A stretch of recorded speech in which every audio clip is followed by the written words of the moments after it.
The mountains faded from underneath them. At Milan they changed trains and rattled on, itchy, metallic, grubby, south and west, the coastal flats, the sea beyond parades of pine trees, pale cattle with wide, amazing horns. It took all day. They arrived in the sunlit evening. Nadine twisted in her seat, pointing out churches and aqueducts, ruins and piazzas, places she recognized from her honeymoon 9 years before. Tom stared with an immediate and complete jealousy, wanting the adventure she and Riley had had and the knowledge they had acquired. And then suddenly, right outside the train window, like a massive hot air balloon crash-landing in front of them, the dome of St. Peter's appeared and was gone again, leaving the vista beyond of roofs and bridges and the ancient world. And the heat! He was sweating in his English tweed. He was enchanted. A cab took them from the station along the river, past broken arches and massive columns, and tall stone doorways leading to dappled courtyards, past donkeys and peasants and priests, and endless bold-eyed dark people. Tom took it all in. He wound down the window. The smell was of hot, dusty donkeys, of broth boiling, garlic frying in olive oil, though he didn't know that's what it was. The light lay golden on white stone. Voices were calling, shouting, chatting, the rhythms unfamiliar and enticing. "Ao!" he heard. "Ao!" By the time they arrived, a great and dusty expedition in the small piazza, he was like a big dog in the back of the taxi, desperate to get out and be in this city. Each of the visitors was to fall like plums in a heat wave for the charms of Rome, but Tom fell hardest.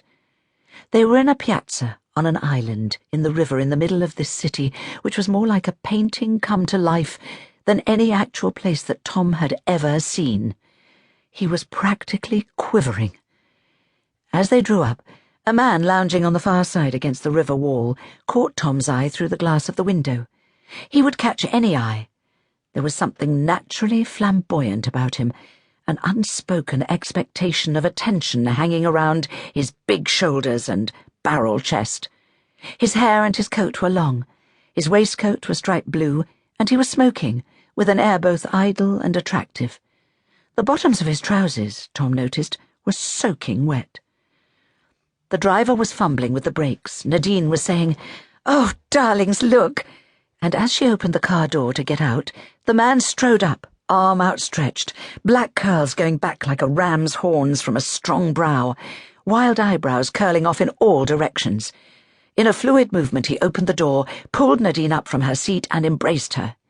Then he pushed her away to look at her, clasped her head with his hands in her hair, and cried out, "My sister!" Nadine was startled, yes, but delighted. Tom found himself smiling. You would think he was in his own house, in this piazza, he thought, welcoming guests. He launched himself out of the car and stumbled upright. The man turned to him, big brown eyes, a big nose diamond cut on the bridge, and cavernous at the nostril, smiling. Tom felt a flush of infidelity to Riley. He wanted this man to like him. He wished that he wasn't so very blonde. A man should be dark, like this man. Some children had appeared. 2 skinny boys smaller than him. Good. A girl, a little younger than him, quite tough-looking, big eyes, a lot of hair which reminded him of ropes. He wondered quickly if she would choose Kitty or him. He thought he was prepared not to mind if the girls went off together, so long as it didn't mean he had to be with the small boys. But actually, he knew at first glance that he wanted this girl to want him, and that it was his responsibility to make that happen. First impressions, and all that. "So, when in Rome," he cried, and embraced the girl in a huge, ungainly, long-armed hug. He took hold of her head, kissed her cheeks, and cried, just as Aldo had, "My sister!" It went down extremely well. Kitty, pink and fair, saw the tall, curly-haired man, the new cousin, hugging Nadine madly.